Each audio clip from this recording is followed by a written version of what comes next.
Okay, so today we're going to talk about classical conditioning. We're going to do an example in this class and see if I can classically condition you guys to elicit a particular response. Now, what I'd like you guys to do right now is think about your mouth and how your mouth feels. How wet is your mouth? Are you salivating right now? Are any of you guys like drooling? Okay, now I'm going to ask you guys to eat the lemonade powder, but I only want you to eat the lemonade powder when I snap my fingers. So, whenever you hear the sound, lick your finger, stick it in the powder, and put the finger back in your mouth. No one did it. If you have an allergy, you don't have to eat the lemonade powder, but if you do, it's more fun. If anyone runs out of lemonade powder, I have more.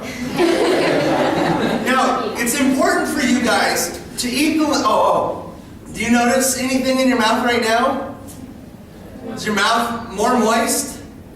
Are you salivating a little bit? Yeah!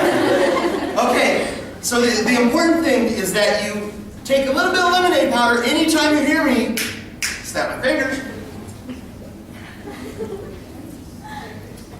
And you don't eat it otherwise. Okay? Alright. Here we go. So at the end of last class we were talking about correlations, and I said that ice cream sales and drownings were correlated, that there's a positive correlation, which means as the amount of ice cream sold goes up, the amount of people that drown goes up too. And some people are like, what? No. Actually, this is true. They want to explain why these things might be correlated. Yeah?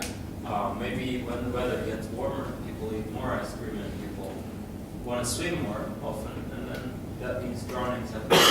Does that make sense? So, if when the weather gets warmer, if people want to eat more ice cream to cool down, maybe they want to drink a little more lemonade too, and they also swim more to cool down, then there might be a relationship between ice cream and drownings, right? So there is a correlation there, and it's a positive correlation.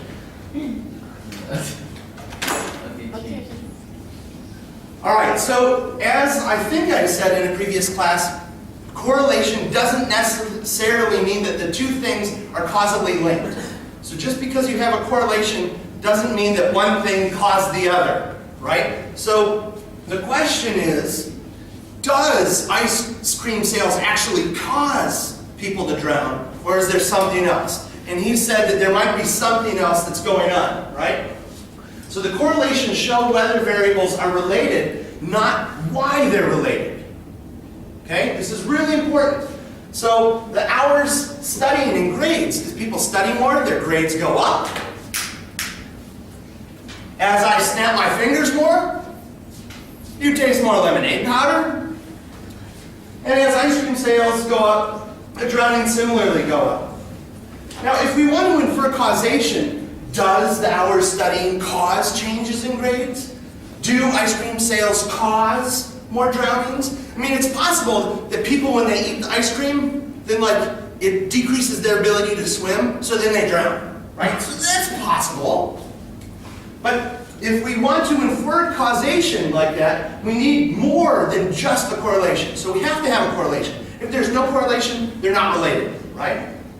But we need more than just a relationship. We need temporal precedence. This means that one thing precedes the other in time. Do you study before you get your grades? Yes, so we have temporal precedence. Do I snap my fingers before you taste the lemonade powder? Yes, there's temporal precedence. Does ice cream sales, or do ice cream sales, go up before people drown? I don't know. Maybe. Maybe people start eating ice cream early in the spring, and then a little bit later on they start swimming more often. I don't know. But we would need the ice cream sales to go up before drownings go up in order to demonstrate temporal precedence. We also need to rule out other explanations, right? We need to rule out the potential of confounding variables, right? So one thing that's confounded with ice cream sales, as he said, is temperature. As temperature goes up, ice cream sales go up too, right? In order to rule out these other explanations, we can either experimentally manipulate something. Can we experimentally manipulate the weather? We can't experimentally manipulate the weather, but we could statistically rule out the explanation. So what we would need to do is look on days that have the same temperature, right? So on days with the same temperature, look at ice cream sales and drownings on those days, right? And if we were able to demonstrate that even though the temperature was the same on those days, that when more ice cream was sold, people drowned more often, we would have a better ability to infer that there might be a causal link, right? All right, the last thing that we need is some causal mechanism, some way for the independent variable to affect the dependent variable. I came up with one potential causal explanation. Ice cream affects people's abilities to swim.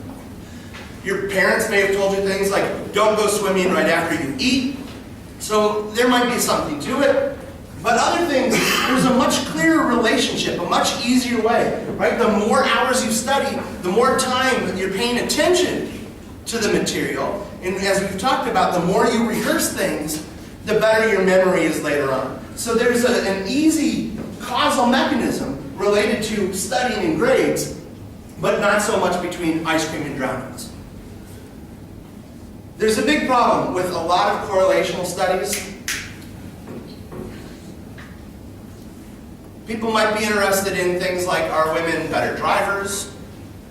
Are Turks more doru? Are they more honest than Yabanjas? Right?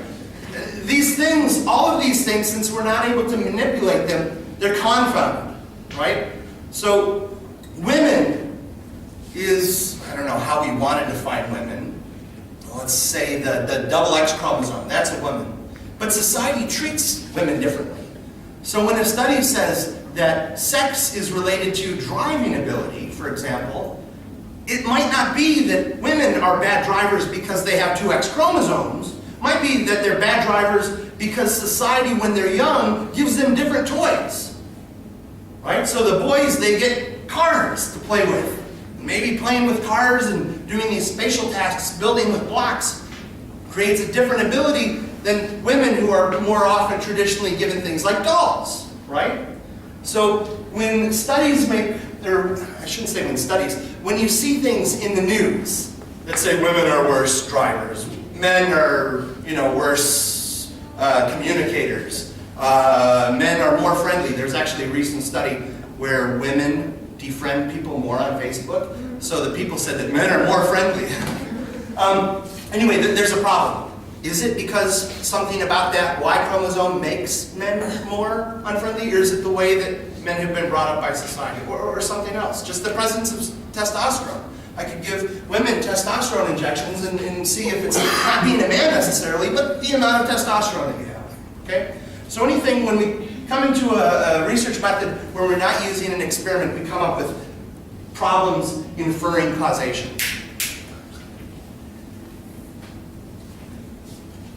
Beyond the simple relationships, we have interactions. So an interaction is basically when the effect of one independent variable depends on another independent variable.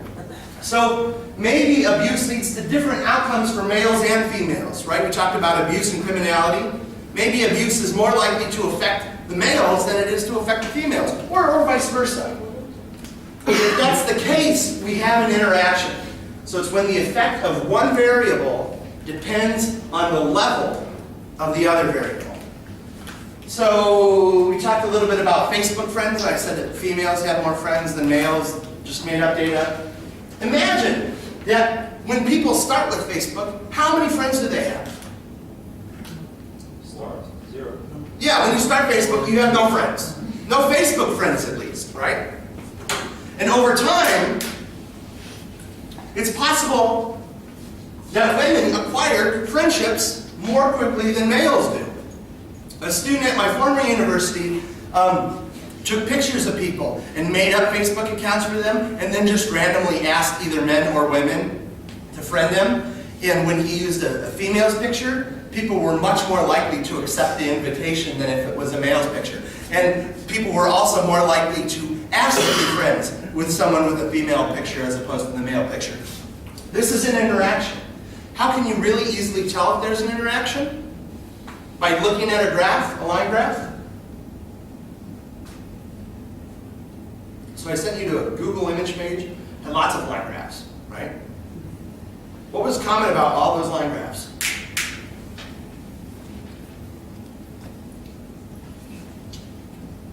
All right, the common element is that the lines are not parallel, right? The slopes of these lines are different. This means that the time spent on Facebook affects how many friends you have differently for males than it does for females, right? So the effect of sex depends on how much time you've spent, or vice versa. The effect of how much time you've spent on the number of friends you have depends on whether you're male or female. That's an interaction. All right, so today we're going to talk about classical conditioning, martial arts, and food preferences. All right. All right, so this guy, Ivan Pavlov. Can someone tell me about him?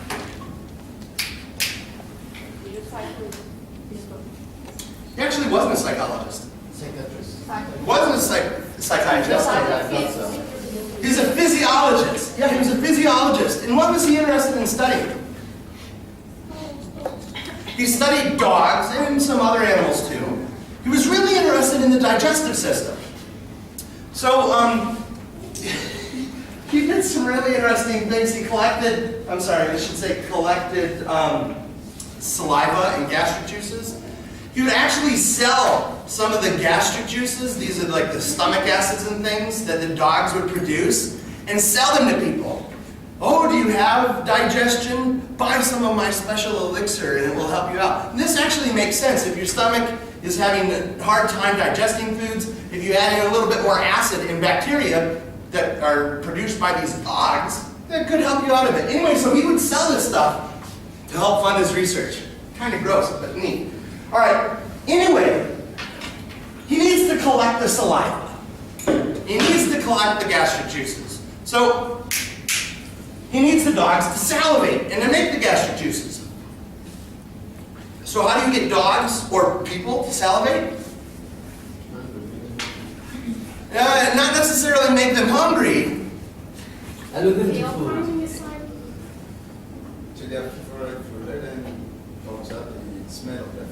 Yeah, okay, maybe you could give them the smell of their food. Oh, the hamburger smells so good. Or you could give them lemonade powder. And get them salivating, so then you can collect all that good stuff. Anyway, so he noticed, well, he and his research collaborators noticed that often the dogs would start salivating before they actually got the food. So he sometimes used meat powder, and before getting this meat powder, the dogs would hear the machine turn on that's going to deliver the meat powder, or they would see the person come in the room with the meat powder, and they would start to salivate. Do any of you guys have dogs or cats? Cats. What happens when you open a bag of cat food? Yeah, they come in, right? They hear that rustle, rustle, and they come in. Anyway, so he noticed that the dogs began salivating before they received the food, so he tried to explain why this happened, and now we have this idea about classical conditioning. So what happens in classical conditioning? What's the classic Pavlov example? It's dogs and food and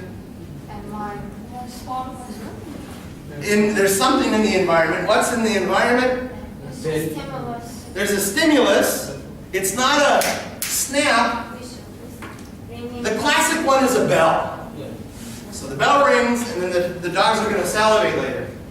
Anyway, so before conditioning, you give the dog food, Or you give students lemonade powder and they salivate, right? Now, if we presented the bell to the dog all by itself before the two things were ever paired together, is the dog going to salivate? No. What's it going to do? Nothing. I think it might do something. Maybe its ears will prick up. It might go, huh, what's that? If I snapped before I told you to taste the lemonade powder, you might go like, oh, what's it going to do, right? So they might do something, but they're certainly not salivating. Now, if we pair these things together, we pair the bell with the food, or the snap with the lemonade powder, the dogs are still going to salivate to the food because it's there. Good grief. The students and the poor instructor who has to do this every year. I once taught 3 sections of intro psychology in one semester, back to back. And at the end of the day, I was just like, okay. Anyway, so they're going to salivate because the food's there. But now what happens after we've done this for a while and we ring the bell, but we don't give them any food? They salivate anyway. Wow, that's pretty neat. So, why do we call this conditioning? Classical conditioning, right? Conditioned, unconditioned. If you read the study guide, there were conditioned stimuli and unconditioned stimuli and conditioned responses and all this jazz. Why are they using this word condition? What does condition mean? To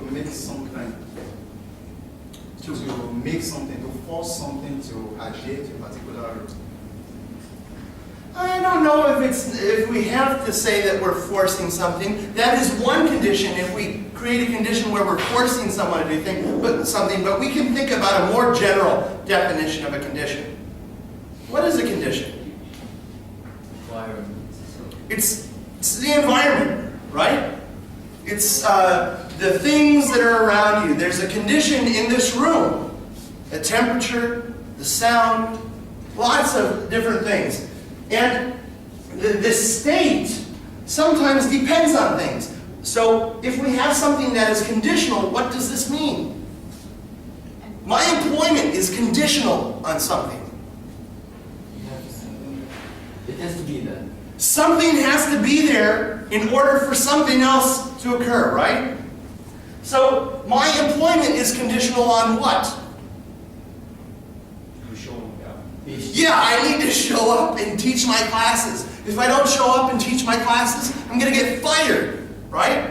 What else might my job depend on? Qualification. My qualifications. If I don't have a PhD, I'm not going to get the job in the first place. What else? Classes. What about the classes? If there's no class, you wouldn't be here. Oh, okay, yeah. So if we didn't have a psychology department, we wouldn't need to have any psychology classes, and I wouldn't be here either. Other things my job is conditional upon too. Are you guys learning? Right?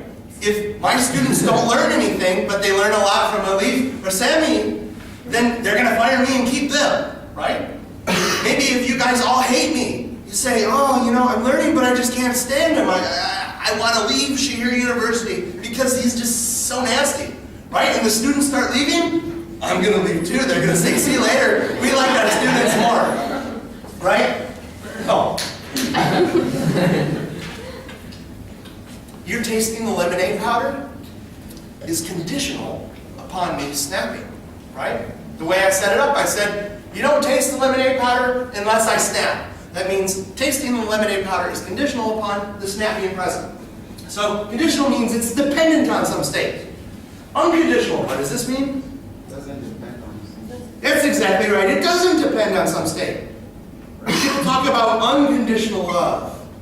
Oh, honey, gentlemen, I love you unconditionally. Right? This means that my wife could stand up to me. I could come home at night, and instead of saying, hi, honey, she could punch me and say, I hate you. And she could, like, put too much pepper in my food. And I'd go, oh! And I'd still, at the end of the day, say, I love you.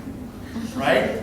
If the love was unconditional. Whether or not there is unconditional love, well, we'll talk about that a little bit later on. Anyway, conditional means it's dependent on something. Unconditional means it's not dependent on something. So we taste food. This is a stimulation, right? The lemonade powder is a stimulus. And this stimulus produces an unconditional response. It's a response that happens, regardless of the state. Right? It doesn't matter if we're hungry or cold or warm. If we get the food, we're going to salivate unconditionally. Right? So the tasting food unconditionally produces drooling or salivation. I always mess this up. Satiety, which is getting full as you consume more of the food. It also increases stomach acid. So there are lots of unconditional responses when you get that food. Of course, the unconditional response is conditional on getting the food, but other than that, it doesn't depend, right? If we hear a click or a tone or a rustle, this is also a stimulation. There's some stimulus, and it produces some unconditional responses. The dog's ears prick up, people go, huh? But we don't drool. Right? We don't drool. So when it comes to drooling, things like clicks and tones are neutral stimuli. Snaps, when it comes to drooling, is neutral unless we do something to it. Tasting food, however, unconditionally produces the drooling, right? When we talk about this unconditionally producing, it's reflexive, it's involuntary. We can't help but to salivate when we taste the food. It happens automatically, right? This is an important concept when it comes to distinguishing between classical and operant conditioning, which we're going to talk about tomorrow. So remember, with classical conditioning, we have reflexive behaviors. Sneezes, achoo, when you get pepper in your nose. Salivating, when you get lemonade powder in your mouth. The food is an unconditional stimulus, and the drooling to the food is the unconditional response. Is everyone clear on that? Yes? The conditional, what's it called? The stimulus and the effect is also part of the classical conditioning? Yes, with classical conditioning, what we're going to do is create a state, a condition, where we associate two things together. Where we associate some, as far as drooling is concerned, a neutral stimulus with the unconditional stimulus. And based on this pairing, based on this condition that we create, something's going to happen. So conditioning is basically doing something over and over to produce learning. Athletes, they talk about conditioning. Oh, I got to go do my conditioning today. I got to swim 50 laps. I'm in a good condition. I'm ready to fight. Right? So it's doing something over and over again, which produces learning. So what's being learned? Well, in the example with Pavlov, with the bell and the food, or the example of William and the snap and the lemonade powder, we're learning that receiving the unconditional stimulus, receiving the lemonade powder, is conditional upon receiving the neutral stimulus, right? So we're only getting the unconditional stimulus when we have the neutral one. Okay? So this means that when we get the snap, we get the powder. If I don't snap, you don't get the powder. Good? All right. When this is learned, the tone or the bell or the snap really isn't neutral anymore. It loses its neutrality as far as drooling is concerned. Right? It's still neutral in other senses, but it's not neutral when it comes to drooling. So by pairing the neutral stimulus with the unconditioned stimulus, it becomes conditioned. Did you have a question? No? So the previously neutral stimulus now produces some new responses that were conditional upon the conditioning. That were conditional upon learning this association between the two things, right? And because these new responses are conditional on having learned these associations, we'll call it the conditional response, or the conditional stimulus, or other people call it conditioned response and conditioned stimulus, but the idea has to do with this conditional, unconditional idea. Does that make sense? Anyone have any questions? All right. So, what responses are made in the presence of the conditioned stimulus? What's the conditioned stimulus in my example?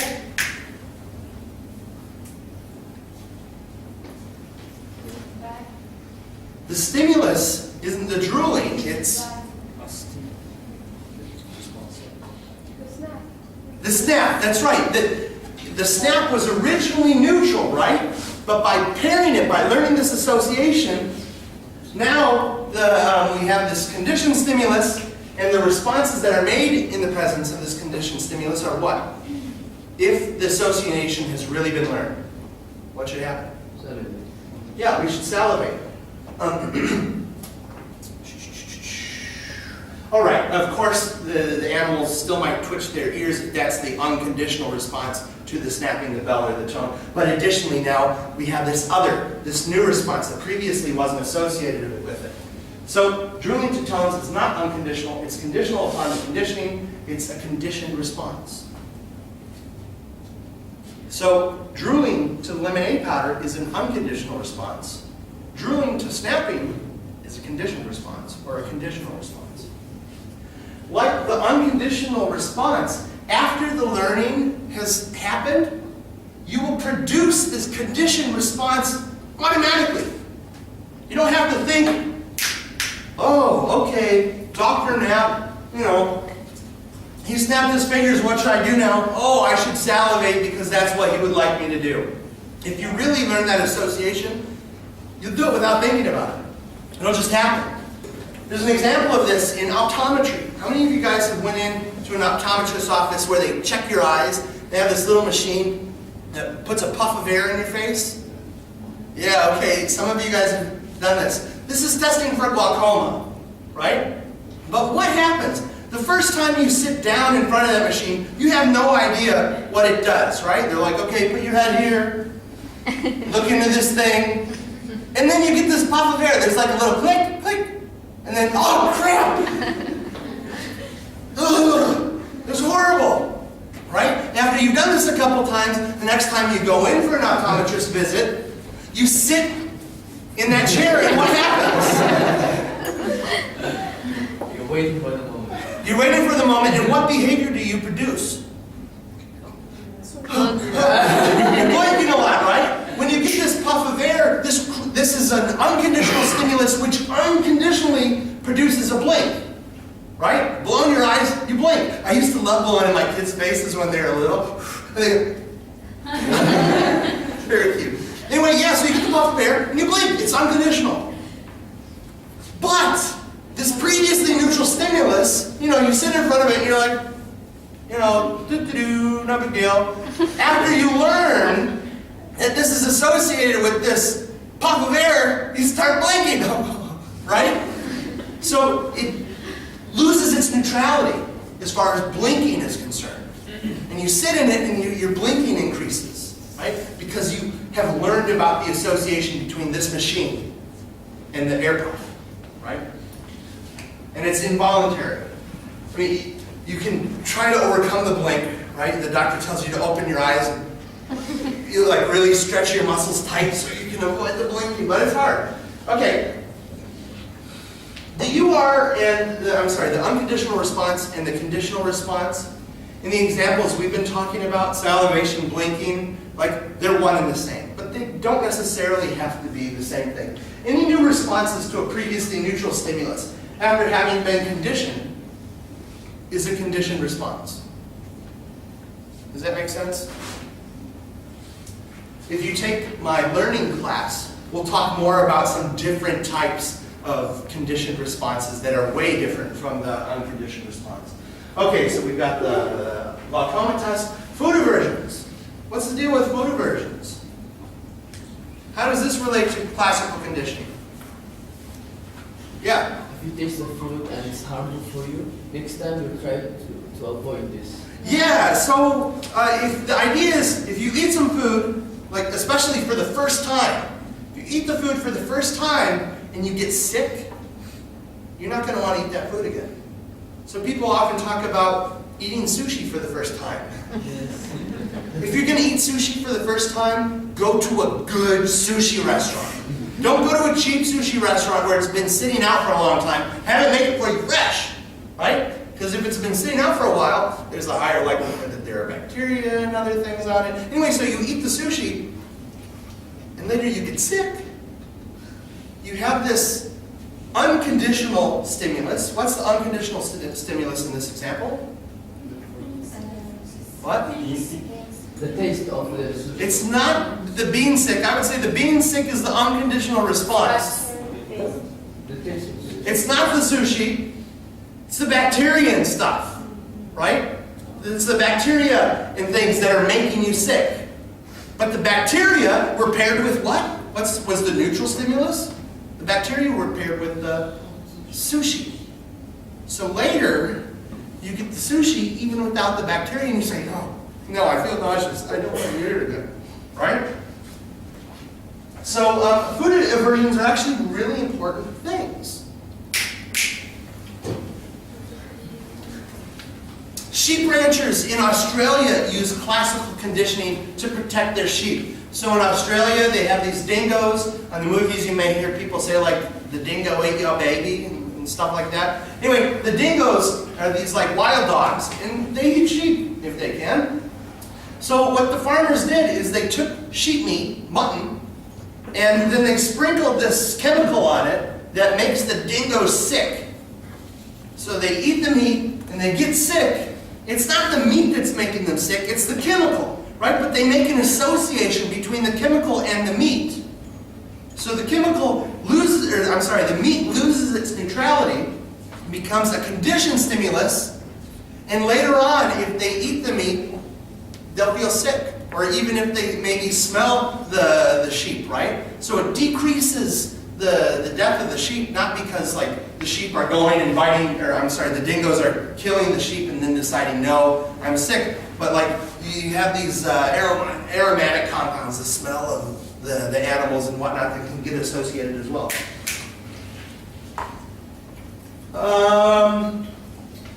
This is a little awkward.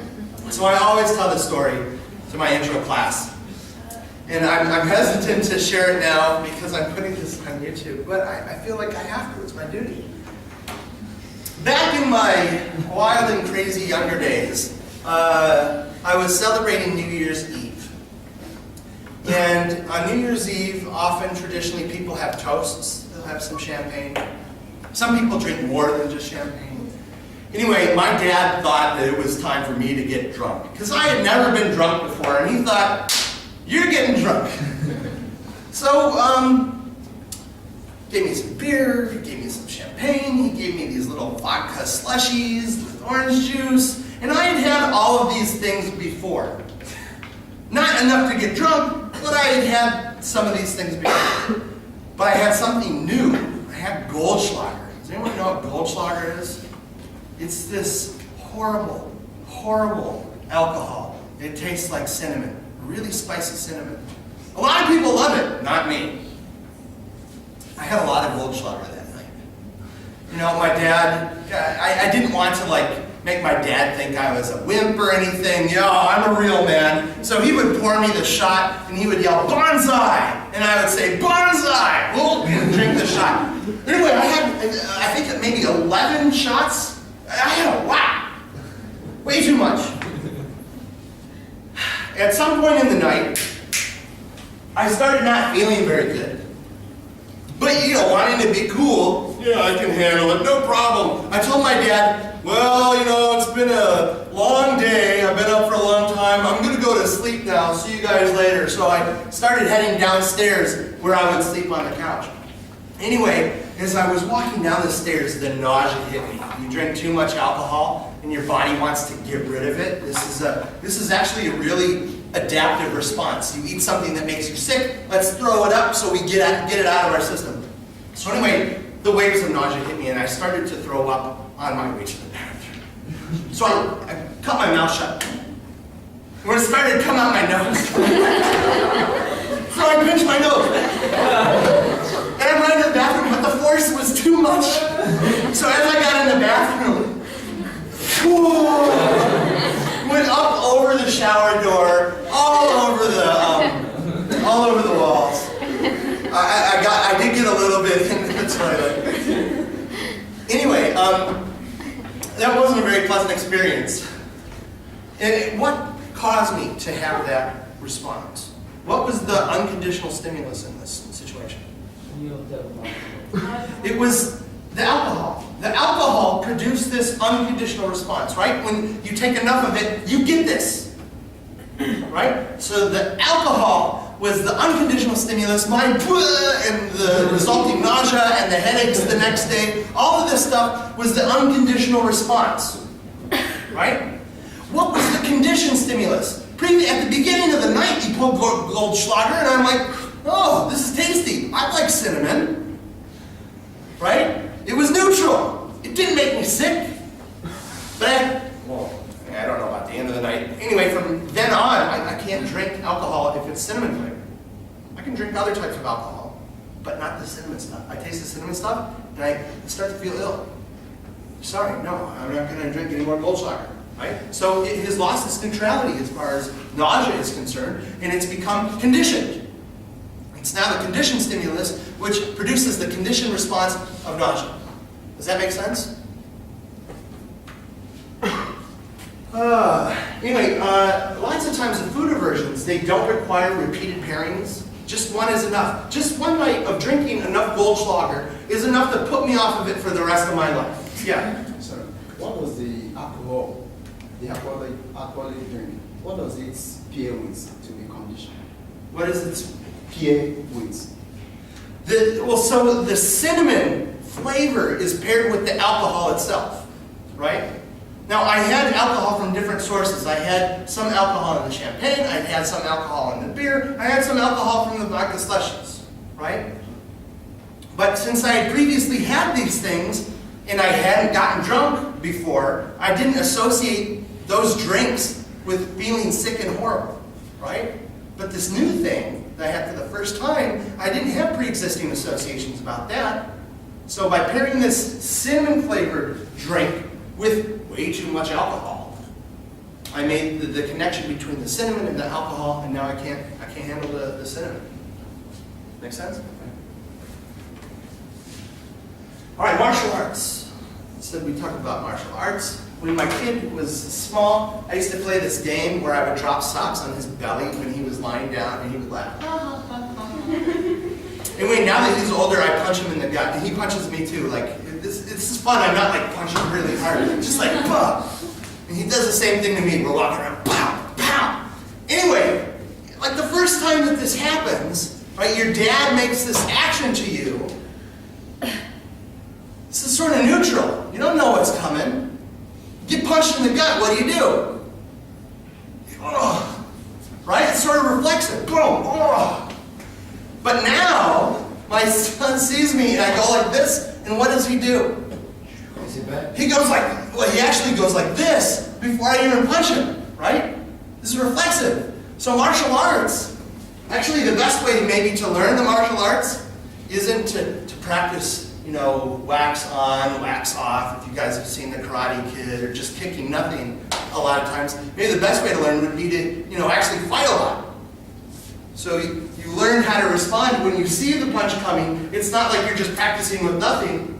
I'm imagining people, no, things are coming, and if you don't block it, you get this unconditional response, which turns into a block, right? So classical conditioning could potentially lead to lots of interesting behaviors. Right. Sometimes the conditioned response might be produced for other stimuli. So, if I do this really well, at the end of class, you'll salivate when I snap my fingers, but you won't if I knock on the table, right? It's possible that some of you might salivate when I knock on the table. What is this known as? Yeah, this is generalization, right? And this can actually be a good thing. Imagine that we're hungry and we see a red berry and we eat it and it tastes good and we don't get sick or anything. And then later we're hungry and we see a different red berry, right? If we have generalized that red berries are good, then we might feel okay to eating it, right? So this is generalization. It's basically responding the same way to different responding. With learning, organisms can become stimuli connoisseurs and distinguish the conditioned stimulus from other subtly different stimuli. So if you do this, you'll learn to salivate when I cut my fingers, but not when I knock on wood or do other things. This is called discrimination, in which you respond different ways to different stimuli. All right, extinction is not just for dinosaurs. So what happens if you stop pairing the unconditioned stimulus with the conditioned stimulus? What if I said from now on, don't eat the powder when I snap my fingers? Actually do, but pretend that you weren't. What would happen if I snapped my fingers and you didn't taste the lemonade powder? We would start losing. Yeah! You would learn that these two things aren't associated anymore. Right? I set up this condition. I made getting the lemonade powder conditional on snapping. Right? If I remove that condition, if it's not conditional anymore, they're not associated, so it would be silly to keep expecting the lemonade powder and start salivating before it actually gets there. This process is known as extinction, where the conditioned stimulus loses its ability to produce the conditioned response. It again becomes neutral. Now, this isn't necessarily permanent. Some time might go by, this would be really hilarious if it ever happened. But imagine at the end of the semester during the final exam, I snap my finger. And one of you guys started drooling. That would be an example of a spontaneous recovery, where the behavior just comes back when it's in the presence of the conditioned stimulus again. Why do humans and other animals experience these things? Classical conditioning, generalization, discrimination, extinction, spontaneous recoveries. Why? What do you mean, why? Because they have memories. Yeah, okay, why do we have memories?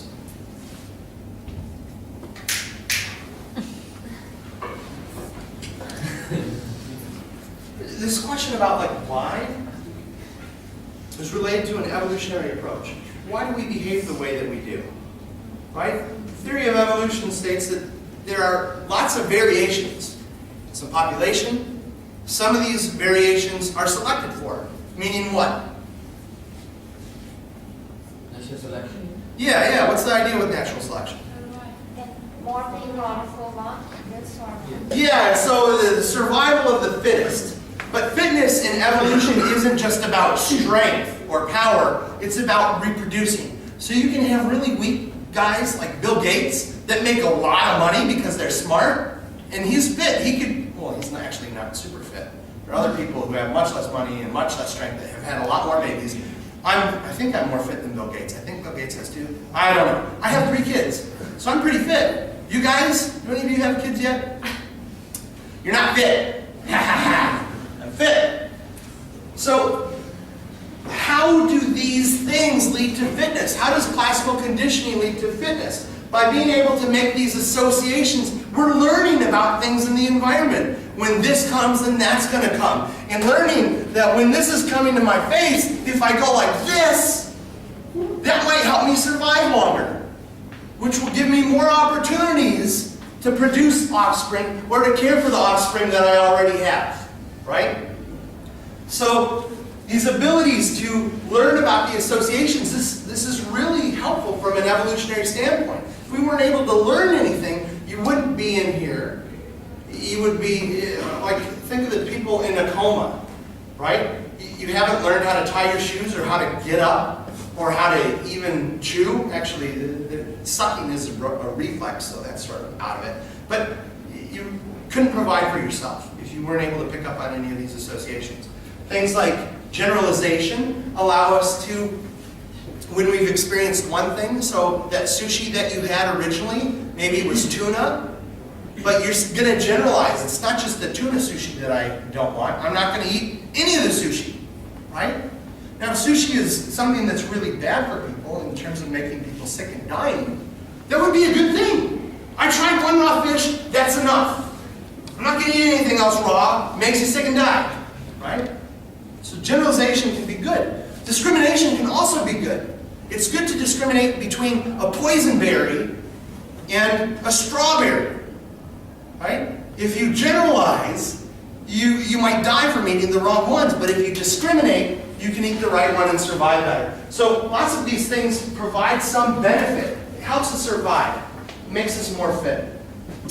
So in summary, we have some neutral stimulus. For example, this at the beginning of the class, which we pair with an unconditional stimulus, which unconditionally produces some response.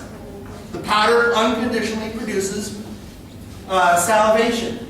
And by pairing these two things together, the neutral stimulus loses its neutrality and becomes the conditioned or conditional stimulus. Now, if we've done this right, we can remove the unconditional stimulus. So let's remove this. I don't want you guys to eat the lemonade powder right now, okay? Don't eat the lemonade powder. Are any of you guys drooling a bit anyway? This is sort of a tricky question, like, because I want you guys to say, oh yes, teacher, we are. You know, I feel like I am. Maybe it's just a placebo effect. But if we did this for a long enough period of time, it should happen. Right? That you guys are just automatically going to do it. And it might even be better if we removed the part where you actually do this yourself. If I could just click and magically you had lemonade powder in your mouth, that would probably work better. Right? Because maybe you're not associating the sound of my click with the salivation, but you're associating this motion with the salivation. Does that make sense?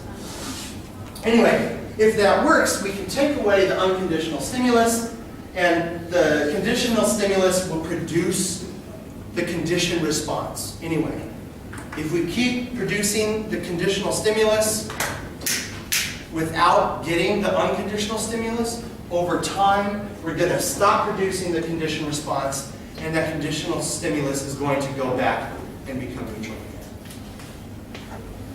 Good? All right, next class we'll talk about using psychology to get your spouses, children, and friends to behave better.